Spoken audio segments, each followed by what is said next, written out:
চতুর্থ খলিফা আলী রাদিয়াল্লাহু তাআলা আনহু, তার মতো এত মর্যাদাবান মানুষ, তার ঘরে স্ত্রী হিসাবে আছেন কে? মুহাম্মদ সাল্লাল্লাহু আলাইহি সাল্লামের মেয়ে, জান্নাতে নারীদের সর্দার ফাতিমা রাদিয়াল্লাহু তাআলা আনহা।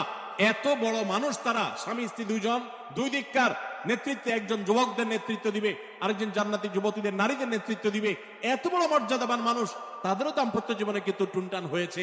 একবার আলী রাদিয়াল্লাহু তাআলা আনহু এসে মসজিদে টানটান হয়ে শুয়েছিলেন মাটিতে, মনটা খারাপ, ঘরে একটু হালকা ঝামেলা হয়েছে, তো এই জন্য মসজিদে নববীতে এসে মাটিতে শুয়ে আছে।